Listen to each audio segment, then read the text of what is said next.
Bonjour. Ça fait assez longtemps que j'ai pas fait de vidéo. Je vous dis la vérité, on se cache rien. Vu que j'ai traversé la phase punaise de lit chez moi, j'avais pas très envie de retourner au cinéma pour en rechoper, alors que c'est moi qui en avais. Je voulais pas non plus en donner.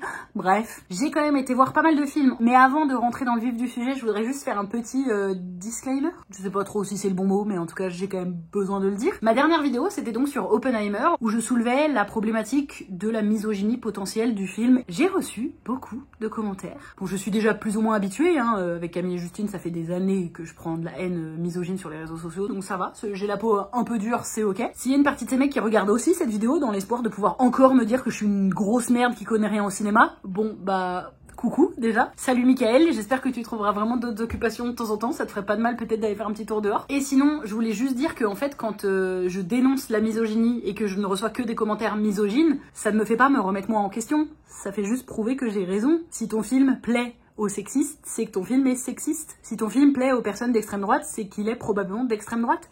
Bac Nord. Merci, du coup, d'avoir prouvé que j'avais raison. Et sachez que Nolan est trop content que vous le défendiez bec et ongles, il vous adore pas du tout, il vous connaît pas, il en a rien à foutre de vous, vraiment. Ce qui m'a un peu quand même fait rire, c'est « T'y connais vraiment rien au cinéma, ferme ta gueule ». C'est ma chaîne YouTube.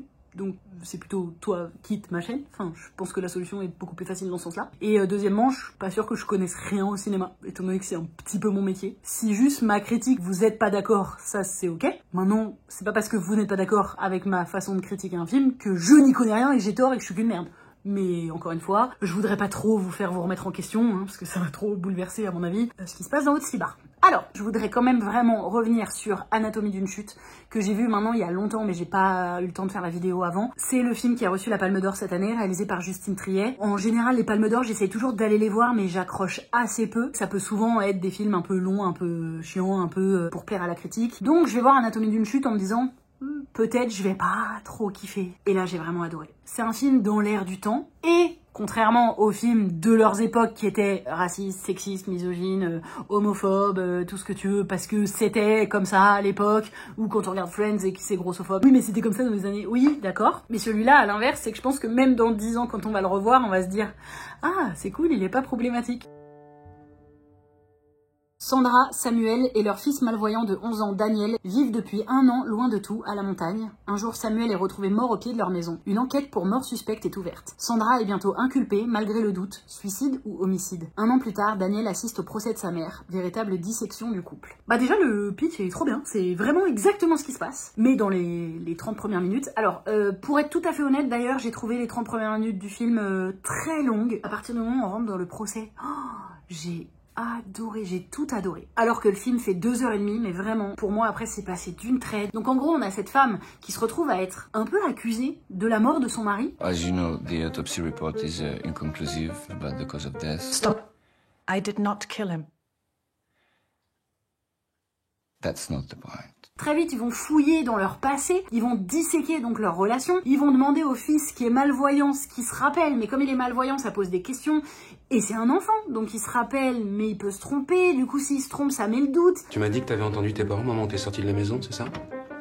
En fait, j'entendais pas vraiment les mots, j'avais que des bouts de voix, mais ça faisait... Ah oui, mais bon, si t'avais pas les mots, du coup, tu peux pas savoir si c'était une dispute ou pas. Enfin, je sais ce que j'ai entendu. T'as pas pu les entendre s'il parlait calmement. J'ai confondu.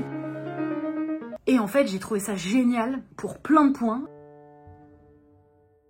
Il est extrêmement bien joué. Il y a Sandra Hüller qui est une actrice allemande, je crois, qu'on commence à voir de plus en plus. J'aurais aimé grandir avec beaucoup plus d'actrices comme ça à l'écran. Ce que je vais dire n'engage que moi, parce que j'imagine qu'il y en a qui vont la trouver sublime, mais moi je trouve qu'elle n'est pas très belle. Elle est pas très maquillée dans le film, elle est souvent très naturelle, on voit vraiment les pores de sa peau, un peu des imperfections. Elle est normale, et ça m'a vraiment fait du bien, parce que oui, elle est normale, mais elle est quand même très attirante. C'est-à-dire que son mari, celui qui est mort, c'était un beau gosse et tout, il l'a trouvée belle, il était hyper attiré par elle. Un autre personnage du film va aussi ressentir une attirance pour elle, et en plus, elle a du caractère. Elle est pas extrêmement aimable. Moi, je l'aime parce que justement, finalement, je me reconnais beaucoup plus dans ce genre de femme que dans plein d'autres portraits qu'on a pu voir sur nos écrans, notamment à travers le male gaze, et c'est ça pour moi un des gros points positifs du film, c'est qu'on est dans du female gaze.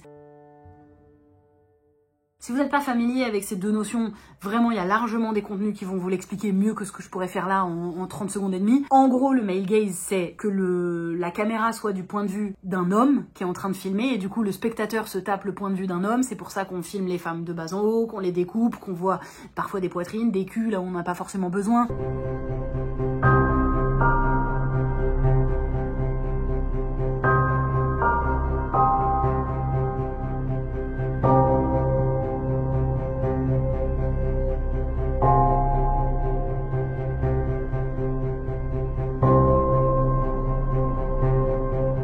C'est à mon avis ce qui fait qu'il y a énormément de femmes 1000 fois plus jeunes que leur partenaire masculin à l'écran à chaque fois qu'ils sortent avec eux. Et le female gaze, c'est pas en opposition, c'est-à-dire que c'est pas d'un seul coup on va voir les mecs comme des bouts de viande et leur faire ce qu'ils nous ont fait pendant des années. Non, pour moi le female gaze c'est justement sortir du schéma d'objectification de ce qu'on est en train de filmer et de vous montrer. Et donc on montre une femme telle qu'elle est, pas spécialement belle, pas spécialement maquillée, avec des défauts, des qualités, de l'ambition, et des fois où elle se trompe, et des fois où elle est méchante, et des fois où elle est sympa. Enfin voilà, avec toute cette complexité, et ça m'a vraiment beaucoup plu. Donc on va avoir cette femme qui se retrouve au procès avec l'avocat qui veut la faire accuser de la mort de son mari, qui lui va aller vraiment piquer tout le temps. Mais vous l'avez pas été l'année de sa mort avec cette fille avec qui vous l'avez trompé, pourquoi? Est-ce que vous pouvez nous dire à quoi il fait référence quand il parle du pillage de son œuvre? That's not true. Vous aviez déjà frappé votre mari?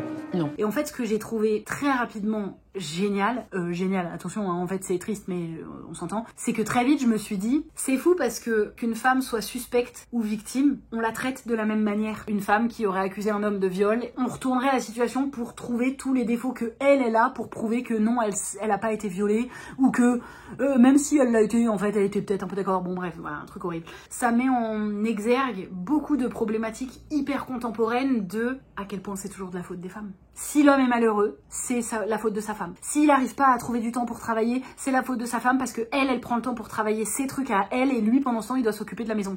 C'est marrant, ça vous rappelle rien? Bref. Et là où c'est très fort, c'est qu'elle, elle subit pas du tout comme une victime. Non, elle répond. Et elle répond de manière forte. Il y a des concepts très contemporains qu'elle met Justine Triet dans son film, mais sans appuyer. Si t'es, comme moi, profondément féministe, engagée et tout, bah t'es trop contente de voir ça représenté à l'écran. Si t'es pas particulièrement engagée, bah tu le prends, juste tu l'entends, ça fait partie du film, ça rentre, hop, et ça passe, parce que c'est pas le cœur du sujet. Et d'ailleurs, du coup, j'avais justement peur, parce que je suis habituée au film, à la pop culture depuis longtemps, qui est malheureusement très souvent sexiste. En fait, j'avais peur soit d'un retournement de situation, soit qu'on ait une fin ouverte.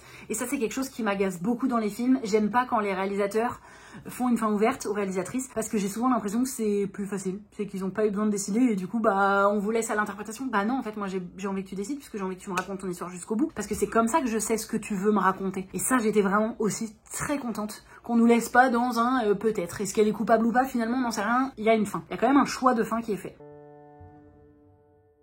J'ai adoré 2 scènes. Il y a une scène d'engueulade, on est au procès et là on a un audio qui passe et c'est ce qui fait un peu basculer tout le truc, c'est qu'il y a un audio d'une engueulade du mari et de sa femme qui en fait le mari avait enregistré. On les entend s'engueuler et c'est trop cool parce que c'est pas du tout une engueulade qu'on a vue 100 fois. C'est comme si la femme se comportait comme l'homme un peu dans les caractéristiques générales qu'on peut imaginer. C'est elle qui travaille, c'est elle qui est ambitieuse, c'est elle qui est très calme et c'est lui qui est plus dans l'émotion. Bah, on pourrait même dire l'hystérie finalement, qui s'énerve, qui pleure, qui se plaint, qui dit que c'est de sa faute à elle, qui accuse, etc. Elle est très calme, c'est hyper agréable de voir justement, non pas qu'une femme n'a pas le droit de s'énerver, d'être en colère, d'être dans des émotions extrêmes, mais elle joue autre chose, elle propose autre chose que ce qu'on a vu 100 fois, donc c'est vraiment cool. Je trouve que ça bouscule un peu les codes de rapport homme-femme qu'on a pu voir et revoir, et du coup, ce qui est marrant, c'est de savoir que c'est parce que ce couple a bouscule un peu les codes, que cette femme se retrouve accusée finalement. Et une autre scène que j'ai trouvée très belle pour le coup en termes de réalisation et de choix, c'est un moment où le fils se rappelle de quelque chose que son père lui avait dit et donc il le raconte et pendant qu'il le raconte on bascule en flashback, sauf que pour qu'on soit à 100% dans le souvenir du fils, c'est du lip sync et c'est le fils qui parle sur la tête de son père. Donc on comprend par là que c'est un souvenir et que les souvenirs ne sont pas forcément justes. Tu peux pas dire ah c'est pile ça qui s'est passé, mais tu dis ah c'est ça dont le fils se rappelle. Bah, c'est hyper malin, c'est très bien fait et ça voilà.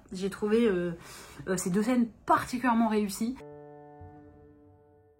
J'ai trop kiffé le film. En fait, il est bien en tant qu'objet cinématographique en lui-même. C'est un bon film, voilà, point. Et en plus de ça, j'adore qu'il soit autant dans l'air du temps. En fait, c'est un film féministe sans trop s'en revendiquer. Et vu que je sais que malheureusement le féminisme me fait encore peur à plein de gens, c'est pour moi un film qu'on pourra revoir dans 10 ans sans rougir, en se disant pas « Oh putain, on pensait ça à l'époque, bah on était des bouffons !» Parce que en vrai, c'est quand même ce qui se passe, hein. Quand on revoit le prime de la Star Academy 1, on est là genre « Bah, on mettait le bonnet de soutien-gorge des meufs à la télé !» Ah bon, en 2001 oh, mais heureusement qu'on le fait plus. Bon, voilà. Donnez-moi votre avis en commentaire, ça m'intéresse. On se revoit très vite pour la prochaine vidéo où je parlerai de Une année difficile, le dernier film de Toledano et Nakache, parce que j'ai vraiment besoin d'en parler. Bisous!